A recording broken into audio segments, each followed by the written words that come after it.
was 9 years old when my brother put her in my hands and drove away. I remember standing in my driveway in Beaufort, South Carolina, watching his truck disappear past the live oaks at the end of the street, and the little girl beside me had not moved an inch. She held her backpack with both arms wrapped around it like it was something somebody might try to take. Her name was Marin. She was my niece. And I had not seen her since she was 4 years old. My name is Hollis. I'm 61. I spent 28 years as a fraud investigator for a regional insurance carrier before I retired 3 winters ago. And in that line of work, you learn to look at people the way a butcher looks at meat. You see the seams. You see where things have been stitched back together to hide what's underneath. I tell you that because if I hadn't spent my whole working life doing exactly that, I might have missed what was wrong with Marin. A lot of people would have. Her own daddy did, and he lived in the same house with her. My brother is 6 years younger than me. His name is Royce. Our mother had us late and far apart, and by the time he was learning to read, I was already off at Clemson, then in Charleston, then on the road for the company. I won't pretend we were close growing up. I'll be honest about that. Because the comments I imagined my niece's story might get one day would catch me out if I lied. We grew up in the same house, but we were almost like cousins who happened to share parents. I went to his first wedding. I went to her funeral when the cancer took her in 2019. I went to his second wedding 18 months after that, and I'll come back to the wife in a minute because she matters. The phone call came on a Wednesday in October. Royce said he had to fly out to Houston for work, said it was a chemical plant audit that was going to keep him gone the better part of a week, and the new wife had a conference of her own in Nashville she couldn't get out of. He said, "Hollis, I need a favor. I need somebody to take Marin." He said it with a little laugh, the kind people use when they're embarrassed to ask. I said yes before he finished asking. My own daughter is grown and married out in Savannah, and my wife passed in 2021, and to tell you the truth, the idea of a kid in the house for a week sounded like a gift. He dropped her off Friday afternoon. He didn't come inside. He stood on the porch and handed me a duffel bag and a folder of medical information and her school's number, and he ruffled her hair the way you'd pet a dog you didn't particularly like, and he said, "She's quiet. She won't give you any trouble." Then he was gone. The first thing I did was take her into the kitchen and ask her if she was hungry. She nodded, but she didn't say anything. I made her a turkey sandwich, cut in half on the diagonal like my mother used to cut mine, and I poured her a glass of milk and set it in front of her at the counter. She looked at the plate for a long time. Then she looked up at me and she said, "Is this the whole one?" I didn't understand the question. I told her it was. She ate half. She drank half the milk. She wrapped the other half of the sandwich in the paper towel I had set under the plate, and she folded it up very neatly, and she said, "Can I save this for later, please?" Not for tomorrow. For later. The same day. I told her of course she could. I told her in this house she could eat whatever she wanted whenever she wanted it. She nodded slowly like she was filing that information away somewhere it would not be safe to use, and she carried that little folded piece of paper towel upstairs to the room I had made up for her. And I heard her open the dresser drawer, and I heard her close it. I want to tell you that alarms went off in my head right then. They didn't. Not really. I told myself she was a shy kid in a strange house. I told myself my brother was a tight-fisted man and probably ran his kitchen like a quartermaster. I told myself a lot of things while I rinsed her plate. That night I cooked spaghetti. I served her a normal portion. She ate maybe a third of it, and then she put her fork down and she sat with her hands in her lap. I asked her if she didn't like it. She said it was good. I asked her if she wanted more. She looked at me like I had asked her if she wanted to bore. She looked at me like I had asked her if she wanted to drive my truck. She said, "Am I allowed to have more?" I want you to understand the way she said it. She didn't say it like a polite child being well-mannered. She said it like a person asking a guard if she could use the bathroom. She said it like she was already braced for the answer to be no, and she had a plan for what she would do when it was no, and the plan was not to argue. I said yes. I said, "Honey, of course you can have more." I served her another helping, smaller, because I didn't want to overwhelm her, and she ate it, and then she said thank you 4 times. 4. I counted. After she went to bed, I sat at the kitchen table and I stared at the wall for a long time. I had spent 28 years reading other people's lies for a living. I knew what fear looked like in a person's body. I knew what compliance looked like. The difference between a kid who was raised polite and a kid who was raised afraid. And I had a kid in my house who was raised afraid. The next morning I made pancakes. I asked her what she wanted to do that day. She said whatever I wanted. I asked her if she wanted to go to the beach, and her face did something I have never forgotten, this little flicker of want that she shut down before it could finish forming. She said she didn't want to be any trouble. I told her she wasn't trouble. I told her the beach was free, and the parking was free if you got there before 10, and we were going. In the car, she sat very still. She watched out the window. After about 10 minutes, she said, very quietly, "If I'm bad, does that mean I have to go home early?" I almost ran us off the road. I asked her, as gently as I knew how, what being bad meant. She said sometimes she was bad because she talked too much, or she didn't finish her homework, or she left her shoes in the hall. I asked her what happened when she was bad at home. She didn't answer for a long time. Then she said her dad had a system. She said his system was tickets. She said you started the day with 5 tickets, and you lost a ticket for every bad thing you did. She said 3 tickets left at supper time meant you got dessert. 2 tickets meant no dessert. 1 ticket meant no dinner. 0 tickets meant no dinner. 0 tickets meant no dinner and no breakfast the next morning. She explained it to me the way a kid explains the rules of a game her teacher made up, like it was a normal thing, like all kids everywhere lived with this. She said her dad kept the tickets on a magnetic board on the refrigerator. She said her stepmother sometimes added rules. She said her stepmother had added a rule about not crying because crying was manipulation. Crying cost 2 tickets. I drove the rest of the way to the beach without speaking. I was afraid of what was going to come out of my mouth if I opened it. When we got there, I parked and I sat in the truck and I looked out at the ocean for a minute and I made myself breathe. Then I turned to my niece and I said, "Marin, listen to me. In my house, you don't have any tickets.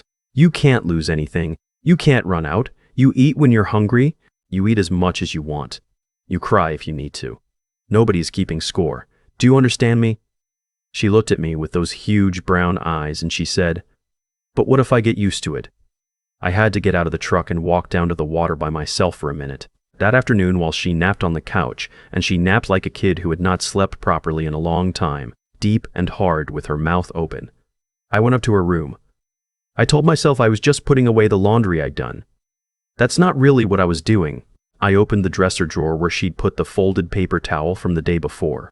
The sandwich half was still there. So was a granola bar I didn't recognize, still in its wrapper, and 3 saltine crackers wrapped in a napkin, and a string cheese that had been there long enough to go bad. She had a stash. She had brought a stash with her from home. She had been bringing food with her to my house because she did not trust that there would be food in my house. I sat down on the edge of the bed and I put my face in my hands. I have a niece in Savannah, my daughter's girl. She's 11. She has never in her life wondered whether there would be food. The idea of a child in my own family, my own blood, hiding crackers in a drawer because she didn't know if dinner was coming. I want to tell you I cried, but the truth is I didn't, not yet. I got angry. The cold kind of angry. The kind I used to get when I caught somebody pulling a scam on a widow. That kind. I started making a list that night after she was asleep. 28 years of investigating fraud teaches you to make lists. I wrote down everything I'd seen and heard since she'd come through my door. The portion question, the asking permission, the folded sandwich, the tickets, the stash. I wrote down something else too. When I'd hugged her hello on the porch, just a one-armed thing, she had flinched. Not a big flinch. A tiny one, the kind a dog gives you when it's been kicked, but doesn't want to admit it. The next morning, I called my daughter in Savannah. I told her what was going on. She wanted to drive up. I told her not yet. I told her I needed her to do me a different favor. I told her to call a friend of hers, who's a family lawyer in Charleston, and find out what my legal options were if I had reason to believe a child in my temporary care was being abused at home. She didn't ask questions. She called me back in 2 hours with a name and a number. The lawyer's name doesn't matter for the story. What matters is what she told me.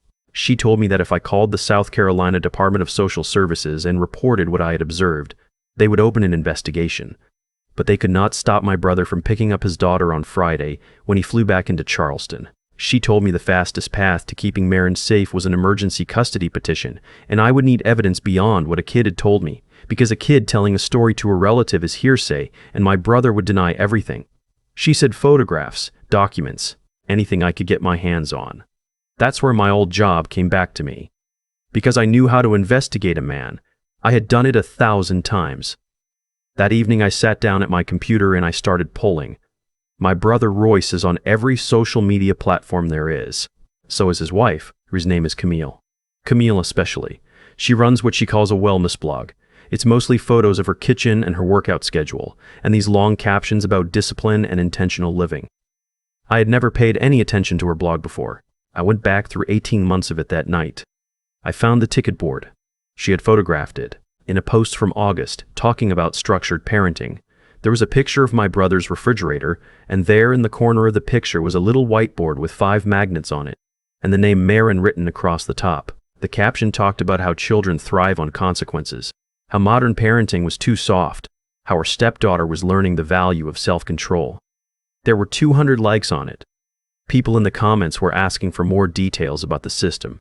I took screenshots. I took a lot of screenshots. Then I went looking for something else. Because there was a question that had been bothering me since Marin mentioned the tickets, and it was this. My brother is not a cruel man by nature. He's a tight man, a controlling man, but he's not the kind of man who would invent a system like this on his own. Where did this come from? And why was he letting his new wife run it?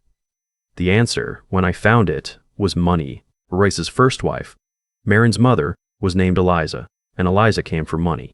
Not big money, not yacht money, but her father had owned 3 Dairy Queen franchises along the I-95 corridor, and when he died, he left a trust. Eliza was the only child. When Eliza died of breast cancer in 2019, that trust became Marin's. The principal was supposed to sit in a custodial account until Marin turned 21. The interest was supposed to be available to her legal guardian for her care, education, and well-being. I knew about the trust because Royce had complained about it at the funeral. He'd been drinking, and he told me Eliza's father had set it up, so I can't touch a dime of it. At the time, I thought it was an inappropriate thing to say at a funeral, and I'd let it go. I hadn't thought about it again in 5 years. I thought about it now. I called an old contact from my insurance days who does background work on the side. I paid him $800 to pull what was publicly available about Royce's finances. Property records, court filings, business licenses, anything tied to either his name or Camille's. What came back 2 days later told me everything. In the 18 months since Royce married Camille, they had refinanced the house twice.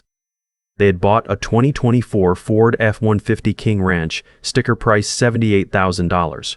Camille had registered an LLC called Bright Path Living, which appeared to be the corporate skeleton of her wellness blog, and that LLC had received 4 wire transfers in the past year from an account that, based on the routing information, was the custodial account holding Marin's trust money.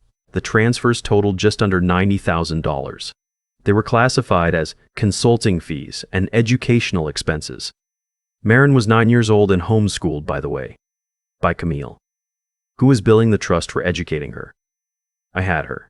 I had both of them. I called the lawyer back. I emailed her everything I had. I asked her what the next move was. She said, "Don't say a word to your brother. Don't tip him off." Filed a petition Friday morning, the day he's supposed to land back in Charleston. Get an emergency hearing. She said she'd set it up. For the rest of that week, I tried to give Marin the best 4 days of her life. Not because I wanted to bribe her into liking me, because I wanted her to know what normal looked like. We went to the beach again. We got ice cream and I let her pick the flavor without rushing her. She picked vanilla, which broke my heart a little. Vanilla is the flavor a kid picks when she's been trained to never ask for anything special, and the next day I took her back and I made her try a scoop of butter pecan and a scoop of strawberry. And the way her face lit up when she tasted the strawberry, I'm going to carry that with me until I die. She started talking more. Not a lot, but more. She told me about her mother. She remembered her mother. She told me her mother used to read her the Francis books, the ones about the little badger, and she told me she didn't have those books anymore because Camille had said they were babyish and given them to Goodwill. I drove to a bookstore in Charleston that Saturday and I bought every Francis book they had in stock. 8 of them. I put them on the nightstand in her room and I didn't say anything about them. She came into the room before bed and she saw them and she stood very still for a long time. Then she climbed into the bed and she picked one up and she said, "Will you read this to me?" I read her bedtime for Francis. Halfway through, she fell asleep with her hand on my arm. Friday morning came. The lawyer met me at the courthouse in Charleston at 9. The hearing was at 11. I had brought Marin with me because I didn't want her to be alone when this happened. The lawyer's assistant took her down the hall to a room with crayons and books. I went into the hearing. The judge was a woman in her 50s named Honorable Marbury. She had read the petition. She had seen the screenshots. She had seen the financial summary. She listened to me speak for maybe 10 minutes.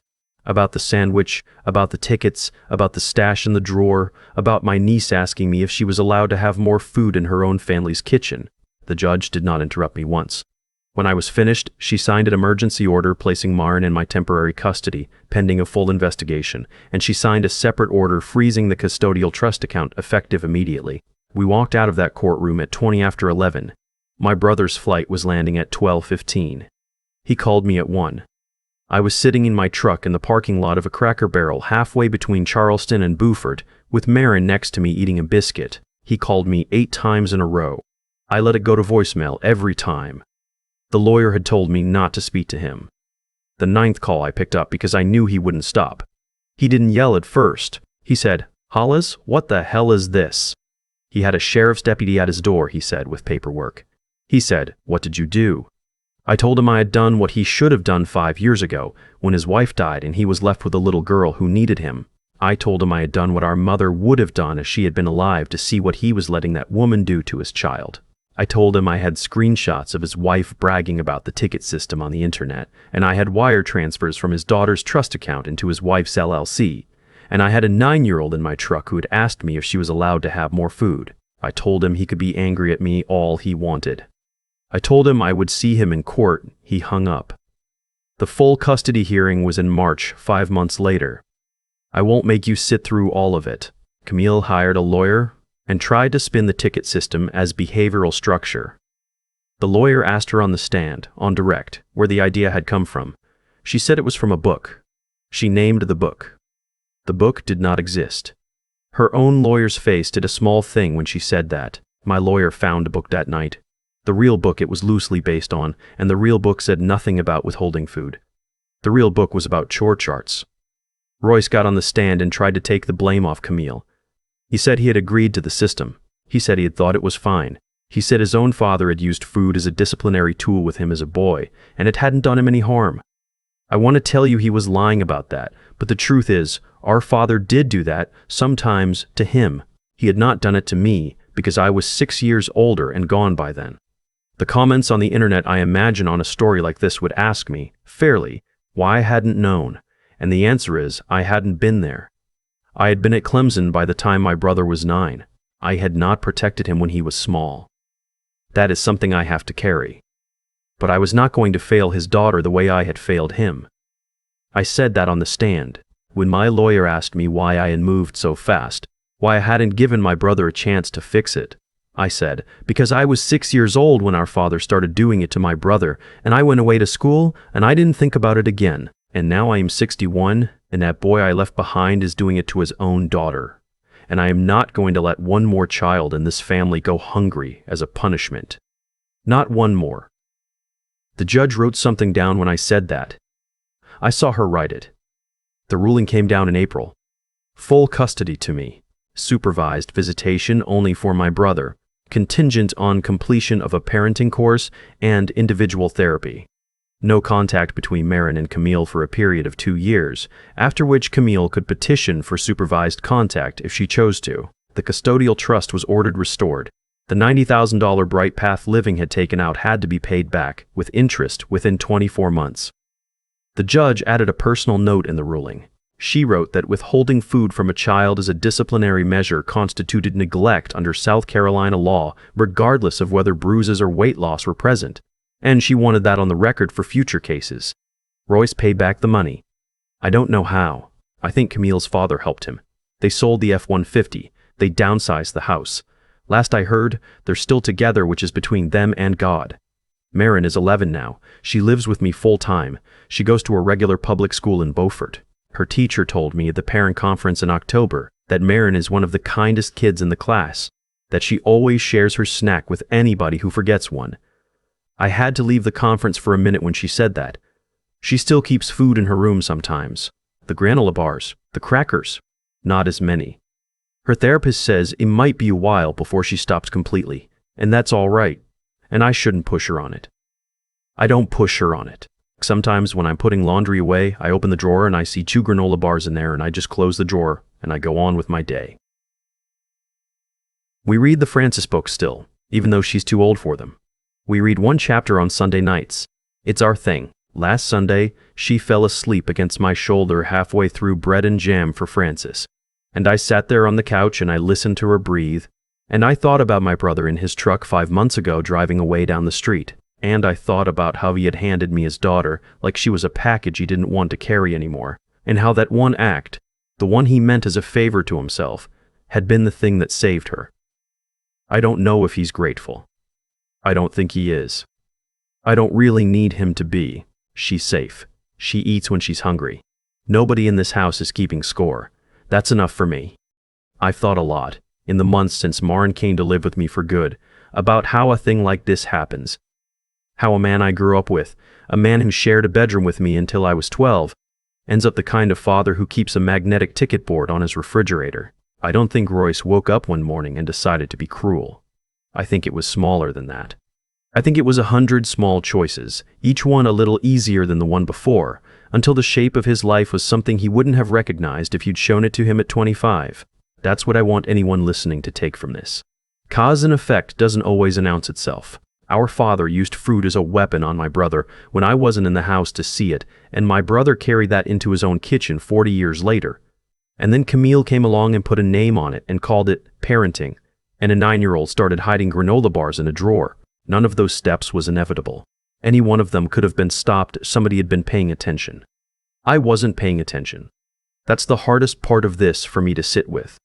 So I have tried, in my own way, to make sense of what a person owes the people they share blood with. I think you owe them honesty.